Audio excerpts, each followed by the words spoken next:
11 দলের শীর্ষ বৈঠক 21শে জুন যে নির্দেশনা দিয়েছে তার আলোকে আজকে আমরা লিয়াজতগঞ্জে বসছিলাম, মহানগরী প্রতিনিধিগণ ছিল, সেখান থেকে আমরা আজকে কিছু কর্মসূচি নির্ধারণ করেছি।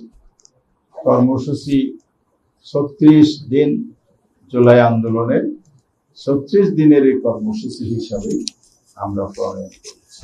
বর্তমান বিএনপি এসে সচিবালয়টা যে আলাদা করার অ্যাক্ট ছিল সেটাও রহিত বা বাতিল করে, অর্থাৎ তারা স্বাধীন বিচার ব্যবস্থা চায় না, মানবাধিকার অতীতে যেভাবে লঙ্ঘিত হয়েছে সেটা চায়, দুর্নীতিতে দেশ যেভাবে ছেয়ে গেছে সেভাবে দিতে চায়, নির্বাচন সুষ্ঠু হোক ওনারা চান না। এই জন্য সংবিধিত প্রতিষ্ঠানগুলো রাষ্ট্র বা সরকারের নিয়ন্ত্রণে নিয়ে তারা ইচ্ছা মতো আগের ফেসিবাদী স্টাইলে আবার কর্তৃত্ববাদ ফিরিয়ে আনার যাবতীয় ব্যবস্থা করেছে। দুর্ভাগ্যজনক হলো ব্যাংক রেগুলেশন যেটা ছিল এই অ্যাক্টও বাতিল করেছে, গণভোটের অ্যাক্ট বাতিল করেছে। অর্থাৎ নির্বাচনের মাধ্যমে যে গণতান্ত্রিক দ্বারা প্রবর্তন এই রাস্তা। প্রতি সপ্তাহে সর্বোচ্চবার বিকাশ পেমেন্টে 50 জন হবেন পেমেন্ট চ্যাম্পিয়ন। জিতে নিন টিভি সহ আকর্ষণীয় সব প্রাইজ। পঞ্চদশ সংশোধনের মাধ্যমে যেমন বন্ধ করা হয়েছে, এয়ারটেকের সরকার বিলুপ্ত করে, ঠিক একইভাবে গণভোটের রায়ও একই পদ্ধতি তারা রহিত করেছে। অর্থাৎ বর্তমান সংসদীয় গণতন্ত্র নয়, একটা সংসদীয় স্বৈরতন্ত্রের পদযাত্রা শুরু করেছে, যেটা ফেসিবাদ আমলের সংসদীয় স্বৈরতন্ত্র কায়েম ছিল। সুষ্ঠু নির্বাচন হওয়ার পথে এগুলো বাধা। দ্বিতীয় হচ্ছে বিচার। বিচারের ক্ষেত্রে যেটা লক্ষ্য করেছি, ইন্টারিম গভর্নমেন্টের সময় যে 80টি মামলার ট্রাইব্যুনাল হয়েছে, সেখানে তদন্ত হয়েছে, রায় হয়েছে মাত্র 7টি। এই 7টি রায়ের একটা বিচারিক ধারাবাহিকতা ছিল অন্তর্বর্তীকালীন সরকার যেভাবে বিচার কার্য শুরু করেছিল তার দ্বারা। কিন্তু বিএনপি সরকার যারা জাতির কাছে কমিটেড ছিলেন এই সকল হত্যাকাণ্ড, গণহত্যার গুণগুলির বিচার করবে, তারা পর্যন্ত কোনো দৃশ্যমান বিচার জাতির সামনে উপস্থাপন করতে পারে নাই। বরং সেখানে যারা অভিজ্ঞ দক্ষ প্রসিকিউটর ছিল, চিফ প্রসিকিউটর সহ, তাদেরকে পরিবর্তন করে দলীয় প্রসিকিউটর বসিয়েছে। বিচার কাজকে বিলম্বিত করা হচ্ছে, বিলম্ব করা হয়েছে।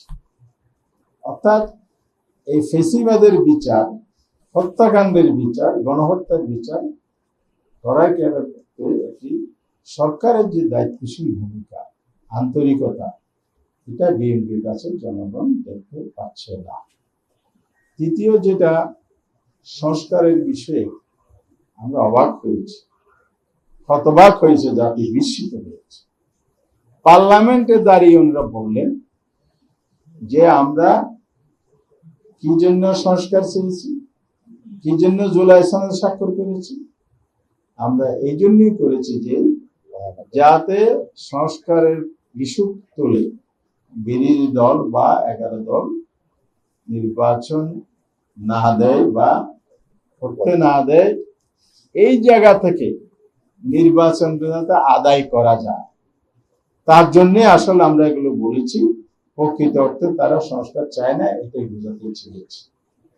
তাহলে আপনি নির্বাচনের আগে সংস্কারের কথা বললেন, বিএনপির মহাসচিব তো মুখের ফাঁড়া তুলছেন যে আমাদেরকে সংস্কার বিরোধী হিসেবে চিহ্নিত করা হচ্ছে, ষড়যন্ত্র করা হচ্ছে।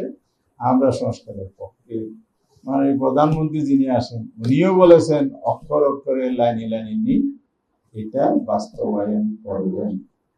আমরা বলতে চাই, আপনারা যে আসল কথাটা থলের বিড়াল বেরিয়ে গেছে, আপনারা যে প্রকাশ করে দিয়েছেন যে আসলে সংস্কার চান নাই, নির্বাচনে চেয়েছেন, সে কারণে নির্বাচন আদায় করার জন্য জাতির সাথে একটা প্রতারণা আপনারা করেছেন। এই জন্য আপনারা গণভোটের বাস্তবায়ন করছেন না। গণভোটের রায় বাস্তবায়ন করে সাংবিধানিক সংস্কার পরিষদ গঠন করা ছাড়া অন্য কোনোভাবে জুলাই সনদের বাস্তবায়ন সম্ভব নয়।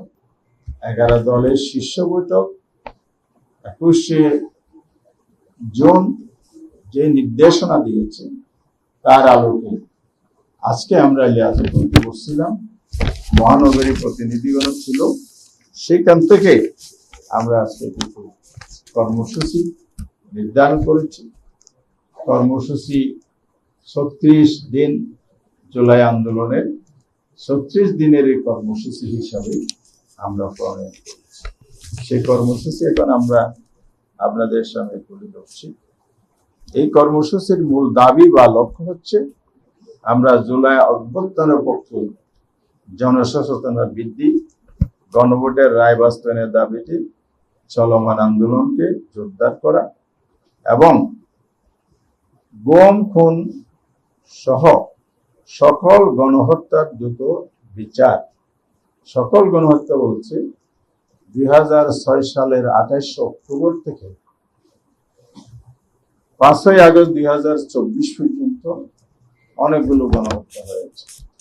যেমন পল্টনে যে ট্র্যাজেডি হয়েছে, বিরিয়ার যে ফিলখানার ট্র্যাজেডি হয়েছে, সেনা হত্যা হয়েছে, এরপরে আপনার 2013 সালের যে শাপলা চত্বর হত্যাকাণ্ড হয়েছে, 2021 সালে যে হত্যাকাণ্ড হয়েছে, সেই সময় যে আমাদের হেফাজতের যে আন্দোলন ছিল মোদির আগমনের প্রতিবাদে, সেই হত্যাকাণ্ডে গণহত্যা হয়েছে। আল্লামা সাঈদী সাহেবের রায়ের পরে যে 150 শতাধিক মানুষকে নির্বিচারে হত্যা করা হয়েছে।